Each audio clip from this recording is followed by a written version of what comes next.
ഈശ്വരൻസിഹായിക്ക് സ്തുതിയായിരിക്കട്ടെ. Little flower church Kalyan രൂപതയിലെ നാസിക് ഫൊറോനയിലെ 7 ദേവാലയങ്ങളിലെ ഒരു ദേവാലയമാണ് little flower church.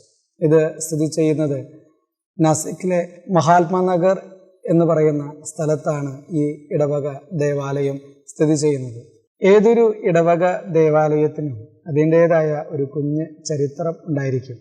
Little flower ചർച്ചിനും അതുപോലെ ഒരു കുഞ്ഞു ചരിത്രമുണ്ട്. 1988 ഓഗസ്റ്റ് 24 മഹാരാഷ്ട്രയിലെ കല്യാൺ രൂപത സ്ഥാപിതമായത്. അതിന് മുൻപ് ഈ നാസിക് പ്രദേശത്തുള്ള സിറോ മലബാർ ക്രിസ്ത്യാനികൾ തങ്ങളുടെ ആധ്യാത്മിക ശുശ്രൂഷകൾ നടത്തി പോന്നിരുന്നത് ഇവിടുത്തെ ലാറ്റിൻ പള്ളികളാണ്. ഒത്തിരി സ്നേഹത്തോടെ ആ പള്ളികളെയും അന്ന് സേവനം ചെയ്തിരുന്ന എല്ലാ അച്ഛന്മാരെയും പ്രത്യേകമായി ഓർക്കുകയാണ് ഇവിടെ. അന്നത്തെ പ്രധാനപ്പെട്ട ചർച്ചുകളിലേക്കായിരുന്നു ഉണ്ണീശോ പള്ളി, ഡോൺ ബോസ്കോ, ഹോളി ക്രോസ് എന്നീ ലാറ്റിൻ പള്ളികളിലേക്കാണ് ഇവിടെയുള്ള സിറോ മലബാർ ക്രിസ്ത്യാനികൾ പോയിരുന്നത്. അതുപോലെ തന്നെ വിശേഷ ദിവസങ്ങളിൽ KCയുടെ നേതൃത്വത്തിൽ പൂനെയിൽ നിന്നും ബോംബെയിൽ നിന്നുമൊക്കെ അച്ഛന്മാരെ കൊണ്ടുവന്ന് ഒരു സ്ഥലമൊക്കെ ക്രമപ്പെടുത്തി അവിടെ സിറോ മലബാർ രീതിയിൽ കുർബാന അർപ്പണങ്ങളൊക്കെ നടത്തി പോന്നിരുന്നു. 1988 ഓഗസ്റ്റ് 24 കല്യാൺ രൂപത സ്ഥാപിതമായതിനു ശേഷം ഈ നാസിക് പ്രദേശത്ത് ബഹുമാനപ്പെട്ട പീറ്റർ കാവുമ്പറച്ചനും അതുപോലെ തന്നെ ബഹുമാനപ്പെട്ട സിറിയക് ചന്ദ്രൻകുന്നലച്ചനും ഇവിടെ വരികയും ഇവിടുത്തെ സിറോ മലബാർ ക്രിസ്ത്യാനികളെ ഒരുമിച്ച് കൂട്ടുകയും തുടർന്ന് ഇന്ന് കാണുന്ന ഫൊറോനപ്പള്ളിയായി സ്ഥിതി ചെയ്യുന്ന സെന്റ് മേരീസ് ദേവാലയം നിർമ്മിക്കുകയും ചെയ്തു. അതിൻ്റെ പല യൂണിറ്റുകളായി സാത്പൂർ, അതുപോലെ പവൻ നഗർ, മഹാത്മാനഗർ, ദേവലാലി, നാസിക് റോഡ് അങ്ങനെ തുടങ്ങിയ പല യൂണിറ്റുകളായിട്ട് അതിനെ തിരിച്ചു. അതിലൊരു യൂണിറ്റാണ് മഹാത്മാനഗർ ലിറ്റിൽ ഫ്ലവർ ചർച്ച്.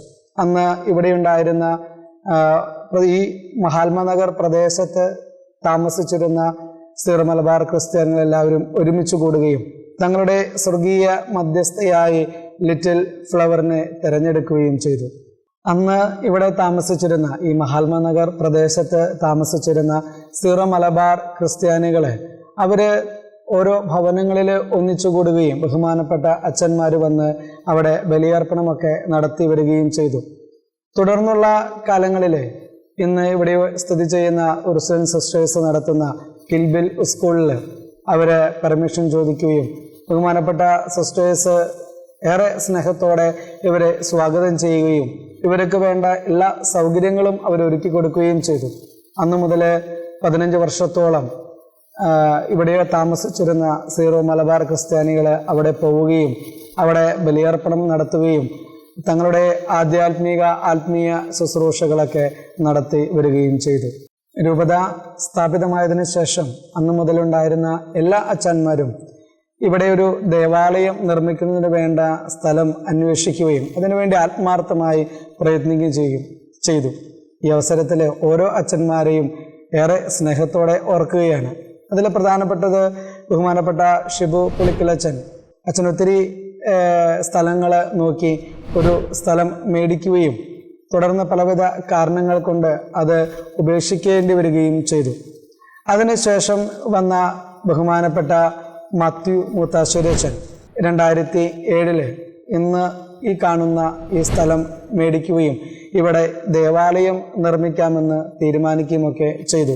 അതിന് ഒത്തിരിയേറെ സപ്പോർട്ട് നൽകിയത് നമ്മുടെ കല്യാൺ രൂപത തന്നെയായിരുന്നു. രൂപതയുടെ സഹകരണത്തോടു കൂടെയാണ് എല്ലാ കാര്യങ്ങളും ഇവിടെ നടത്തിയിരുന്നത്. ബഹുമാനപ്പെട്ട മാത്യു മൂത്താശ്ശേരിയച്ചൻ ഈ സ്ഥലം വാങ്ങുകയും തുടർന്ന് ഇവിടുന്ന് സ്ഥലം മാറിപ്പോവുകയും ചെയ്തു.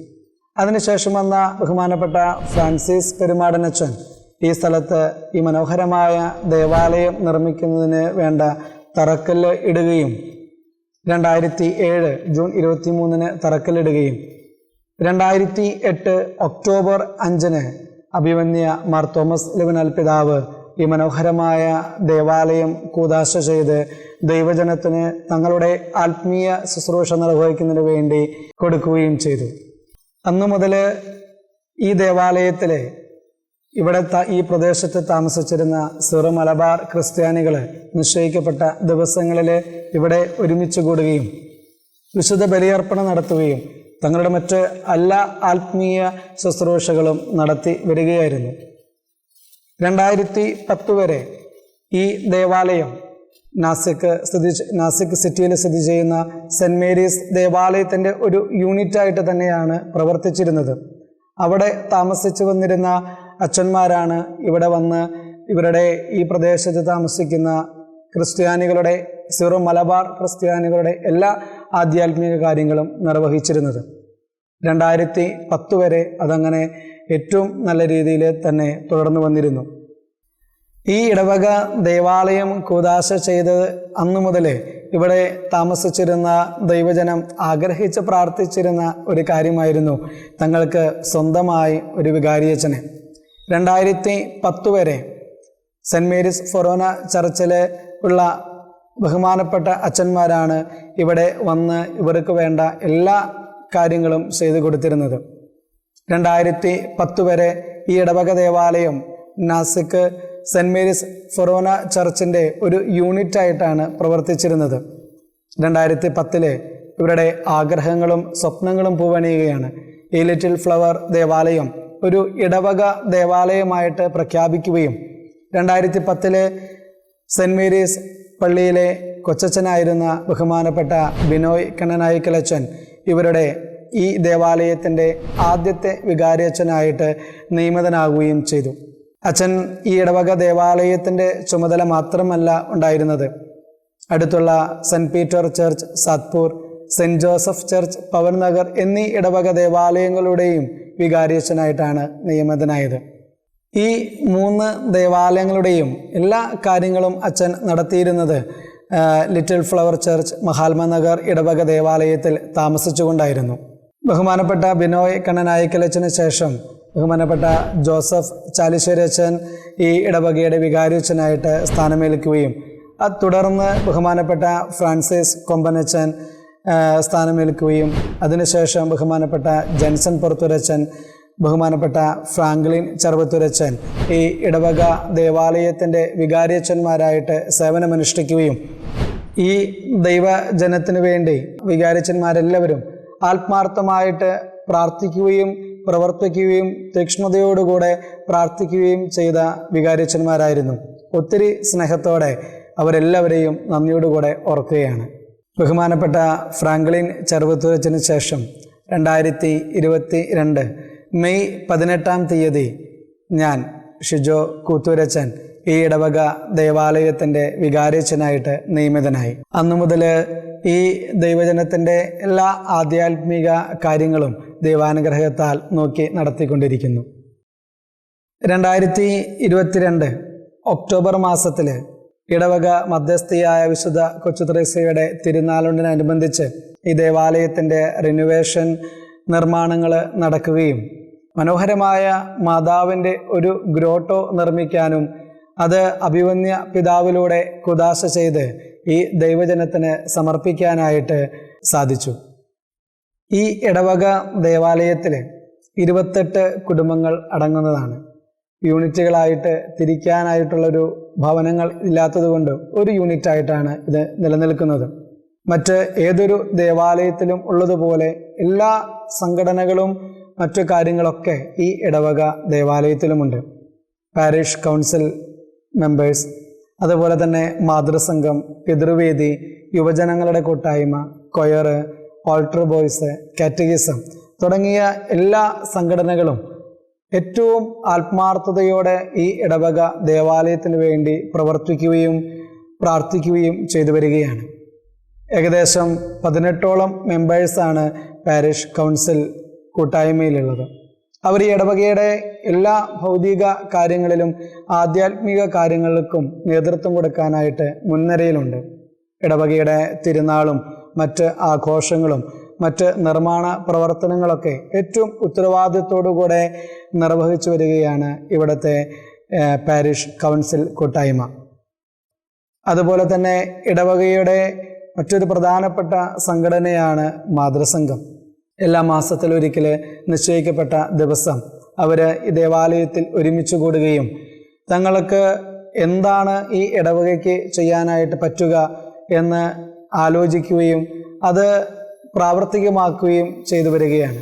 ഈ ഇടവകയെ ഒരു ജീവനുള്ള ഇടവകയായിട്ട് നിലനിർത്താനായിട്ട് ഇവിടുത്തെ അമ്മമാർ അക്ഷീണം പ്രവർത്തിച്ചു വരികയാണ്.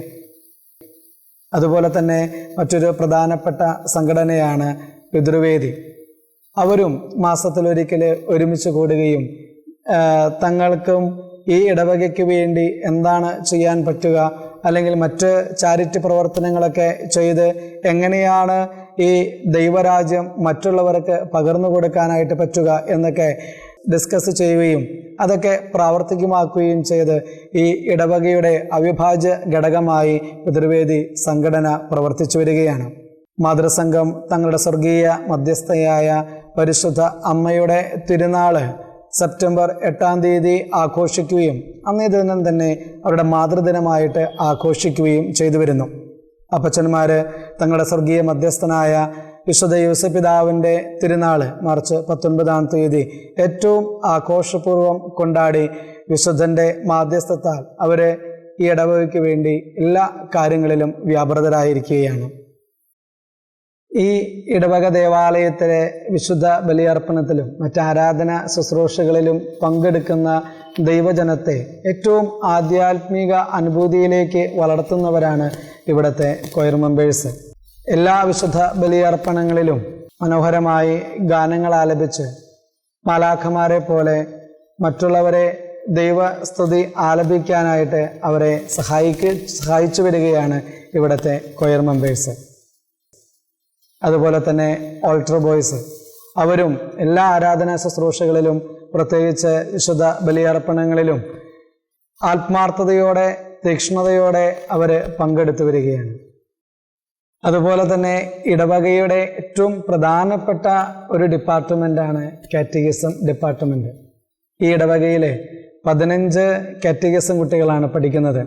ഏകദേശം 7 ടീച്ചേഴ്സ് അവർക്ക് വേണ്ട വിശ്വാസം പകർന്നു കൊടുക്കുന്നതിനായി എല്ലാ ഞായറാഴ്ചകളിലും അവർ ഈ ദേവാലയത്തിൽ തങ്ങളുടേതായ ജോലി തിരക്കുകളൊക്കെ മാറ്റിവെച്ച് തങ്ങൾക്ക് ദാനമായി ലഭിച്ച ഈ മക്കളെ വിശ്വാസത്തിൽ വളർത്തുന്നതിന് അക്ഷീണം പ്രവർത്തിച്ചു വരികയാണ്. ഈ ഇടവക ദേവാലയത്തിൻ്റെ സ്വർഗീയ മധ്യസ്ഥയായ വിശുദ്ധ കൊച്ചുത്രേസ്യയുടെ തിരുനാൾ ഒക്ടോബർ മാസത്തിലാണ് കൊണ്ടാടുന്നത്. ഏറ്റവും ഭക്തിയാദരപൂർവ്വം ആഘോഷത്തോടുകൂടെയും ഈ തിരുനാൾ ഈ ഇടവക ജനം ഒന്നായി കൊണ്ടാടുകയാണ്. അതുപോലെ തന്നെ മറ്റ് തിരുനാളുകളും പരിശുദ്ധ അമ്മയുടെ അമലോത്ഭവ തിരുനാളും പരിശുദ്ധ അമ്മയുടെ ജനന തിരുനാളും ഒക്കെ ഏറ്റവും ഭക്തിയാദരപൂർവ്വം കൊണ്ടാടുന്നുണ്ട്.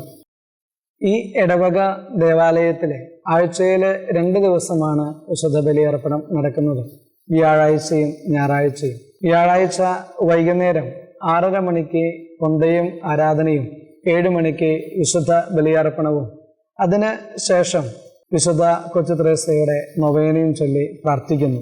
ഞായറാഴ്ച വൈകുന്നേരം 5 മണി മുതൽ 6 മണി വരെ കാറ്റഗിസവും 6 മണിക്ക് കൊന്തയും ആരാധനയും 6:30 മണിക്ക് വിശുദ്ധ ബലിയർപ്പണവും അതിനുശേഷം പരിശുദ്ധ അമ്മയുടെ നൊവേനയും ചൊല്ലി പ്രാർത്ഥിച്ചു വരുന്നു.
അവസാനമായി ഇത് കണ്ടുകൊണ്ടിരിക്കുന്ന നിങ്ങൾ ഓരോരുത്തരെയും ഒത്തിരി സ്നേഹത്തോടെ ഈ ഇടവക ദേവാലയത്തിലേക്ക് സ്വാഗതം ചെയ്യുകയാണ്.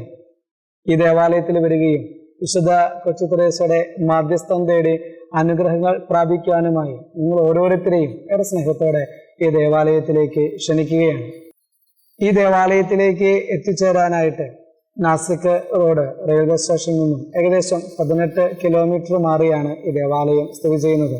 അതുപോലെ തന്നെ ബോംബെ ഹൈവേയിൽ നിന്ന് ഏകദേശം 5-6 കിലോമീറ്റർ മാറിയാണ് ഈ ദേവാലയം സ്ഥിതി ചെയ്യുന്നത്. അപ്പോൾ നിങ്ങൾ ഓരോരുത്തരെയും ഈ നാസിക്കിലേക്ക് വരുമ്പോൾ ഒത്തിരി സ്നേഹത്തോടെ ഈ ദേവാലയത്തിലേക്ക് സ്വാഗതം ചെയ്യുകയും ദേവാലയത്തിൽ വന്ന് വിശുദ്ധ കൊച്ചു ത്രേസ്യയുടെ മാധ്യസ്ഥത്താൽ അനുഗ്രഹങ്ങൾ പ്രാപിക്കാനായിട്ട് നിങ്ങൾ ഓരോരുത്തരെയും ഏറെ സ്നേഹത്തോടെ ദേവാലയത്തിലേക്ക് ക്ഷണിക്കുകയാണ്. ഒപ്പം ചർച്ചസ് ഓഫ് ഇന്ത്യ എന്ന ഈ യൂട്യൂബ് ചാനലിലെ ഓരോരുത്തരെയും പ്രത്യേകമായി വിശുദ്ധയുടെ മാധ്യസ്ഥത്തിന് സമർപ്പിക്കുകയാണ്. അവരേറ്റെടുത്തിട്ടുള്ള വലിയ ഒരു മിഷൻ ഇന്ത്യയിലെ എല്ലാ ചർച്ചസിനെയും മറ്റുള്ളവർക്ക് പരിചയപ്പെടുത്തി കൊടുക്കുക എന്ന വലിയ മിഷൻ. ആ മിഷൻ പൂർത്തീകരിക്കാനായിട്ടുള്ള എല്ലാവിധ അനുഗ്രഹങ്ങളും ഇതിൻ്റെ സംഘാടകർക്കും ഇതിന് നേതൃത്വം കൊടുക്കുന്നവർക്കും ഉണ്ടാകട്ടെ എന്ന് ആത്മാർത്ഥമായിട്ട് പ്രാർത്ഥിക്കുകയാണ്. വിശുദ്ധ കൊച്ചു ത്രേസ്യ തൻ്റെ ജീവിതത്തിലെ കുഞ്ഞു കുഞ്ഞു കാര്യങ്ങളിലൂടെ ദൈവത്തിൻ്റെ സ്വന്തമായി തീർന്ന ഒരു വിശുദ്ധയാണ്. ഈ ലോകത്തിൽ ജീവിച്ചിടത്തോളം കാലം ചെറിയ കാര്യങ്ങളിലൂടെ ദൈവ സ്നേഹത്തെ പ്രതി കാര്യങ്ങൾ ചെയ്യുകയും അങ്ങനെ ദൈവത്തിൻ്റെതായി മാറിയതാണ് ഈ വിശുദ്ധ കൊച്ചു ത്രേസ്യ.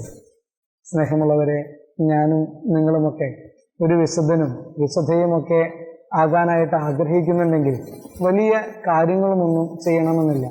നമ്മുടെ അനുദിന ജീവിതത്തിൽ ചെയ്തുകൊണ്ടിരിക്കുന്ന കാര്യങ്ങൾ അത് ദൈവ സ്നേഹത്തെ പ്രതി ഞാനും നിങ്ങളുമൊക്കെ ചെയ്യാനായിട്ട് തുടങ്ങുമ്പോൾ ഈ വിശുദ്ധയെ പോലെ ഒരു വിശുദ്ധനും വിശുദ്ധയുമാകാനായിട്ട് നമുക്ക് ഓരോരുത്തർക്കും സാധിക്കും. അതിനുവേണ്ട അനുഗ്രഹം ദൈവം നമുക്ക് നൽകട്ടെ. വിശുദ്ധയുടെ മാധ്യസ്ഥം, വിശുദ്ധ കൊച്ചുത്രേസ്യയുടെ മാധ്യസ്ഥം നമ്മളോട് കൂടെ ഉണ്ടായിരിക്കട്ടെ എന്ന് ആഗ്രഹിക്കുകയും പ്രാർത്ഥിക്കുകയും ചെയ്യുന്നു. എല്ലാവർക്കും ഈശോ മിശിഹായ്ക്ക് സ്തുതിയായിരിക്കട്ടെ.